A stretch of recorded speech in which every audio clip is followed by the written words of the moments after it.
Olá! Já pararam para pensar como uma escola pode, de repente, transformar uma crise numa verdadeira oportunidade de crescimento? Pois é sobre isso que a gente vai conversar hoje, analisando um projeto super interessante que investiga exatamente isso, o poder da comunidade escolar na construção da resiliência. Bom, o nosso ponto de partida é este projeto de intervenção lá da Universidade Federal de Juiz de Fora. O foco dele é entender como a união de todo mundo, pais, alunos, professores, pode ser a chave para que as escolas não só passem por desastres, mas saiam deles ainda mais fortes.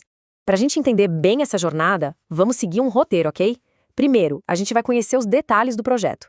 Depois, vamos mergulhar no problema da falta de participação, na pergunta que guiou a pesquisa e na estratégia para criar resiliência. E claro, no final, a gente vê os resultados e o que dá para aprender com tudo isso. Então vamos lá. Para começar, é fundamental a gente entender a origem e o contexto desse estudo. Vamos dar uma olhada nos detalhes do trabalho que está guiando a nossa conversa. O trabalho se chama Engajamento Comunitário na Construção de Escolas Resilientes. É um projeto de intervenção bem bacana do Agrimaldo Raspante, com orientação da Franciene Aparecida da Silveira. Ele faz parte da especialização em escolas resilientes e educação para a redução do risco de desastres da Universidade Federal de Juiz de Fora e foi concluído em 2025. Bom, toda boa pesquisa nasce de um problema, de uma inquietação, certo? Vamos entender qual foi a faísca inicial, a crise que motivou esse estudo todo sobre a participação da comunidade. Olha só, a coisa partiu da prática mesmo. O autor, atuando como gestor em uma escola municipal de Belo Horizonte, percebeu um desafio enorme. A participação da comunidade era muito baixa. E esse distanciamento se tornava ainda mais perigoso justamente nos momentos de crise, sabe? Como em greves, chuvas fortes e principalmente durante a pandemia, que foi um teste de fogo para todo mundo. Então, diante desse cenário de afastamento, o projeto se propôs a buscar uma resposta para uma pergunta fundamental. Vamos ver qual é essa pergunta-chave. E a pergunta central é essa: como é que se faz para transformar espectadores em protagonistas na construção de uma escola que aguenta o tranco, uma escola resiliente? O objetivo aqui não é só aumentar o número de gente nas reuniões, não. É criar uma parceria de verdade, sólida, duradoura, para enfrentar qualquer desafio que apareça. Certo. Para responder essa pergunta, o primeiro passo é a gente definir o que o projeto quer dizer com escola resiliente, porque esse conceito é a chave de toda a estratégia. A definição de escola resiliente que a gente vê aqui vai muito além de só resistir. Pensa numa comunidade que, quando está unida, consegue pegar uma crise, um problema, um desastre e transformar aquilo num momento de superação e aprendizado. É a capacidade não só de sobreviver, mas de evoluir com as dificuldades. E aí que está o pulo do gato.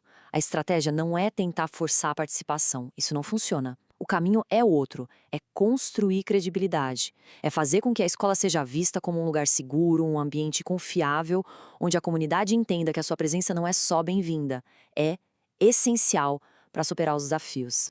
Com a estratégia definida, vamos para os resultados. E olha que interessante, a pandemia acabou servindo como um laboratório inesperado para testar essa abordagem na prática. Vamos ver o que aconteceu. Aqui a gente vê a resiliência acontecendo de verdade. A crise da pandemia forçou a escola a se reinventar. A comunicação com as famílias, que era um desafio, foi fortalecida com o uso de ferramentas digitais. Para garantir o ensino, os professores receberam novos recursos, e o tempo em que a escola esteve fechada foi aproveitado para uma reforma geral, que deixou o espaço mais inclusivo, mais acessível, ou seja, mais preparado para o futuro. Essa citação do autor resume perfeitamente a grande descoberta. Os problemas não são só obstáculos, né? Eles podem ser o gatilho, o empurrãozinho que faltava para a gente buscar soluções inovadoras que, no fim das contas, acabam enriquecendo todo o ambiente da educação. É uma mudança de perspectiva muito poderosa. Agora, para fechar nossa análise, vamos refletir um pouco sobre a importância de um trabalho como este e o que ele deixa de legado para outras escolas, outras comunidades. Um trabalho como este é um ótimo exemplo do compromisso da universidade em formar profissionais que sejam éticos, críticos e que consigam usar o conhecimento para gerar um impacto positivo na realidade.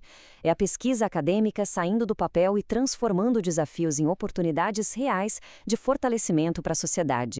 A disseminação de um conhecimento tão relevante como este é essencial, né? Para que essas ideias cheguem a mais pessoas e possam inspirar outras ações. Fica o convite para seguir o canal, curtir o conteúdo e compartilhar. É uma maneira de fortalecer a circulação de informação de qualidade. E, para total transparência, é importante registrar que este conteúdo é uma síntese do trabalho acadêmico que a gente apresentou, produzida com o apoio de inteligência artificial.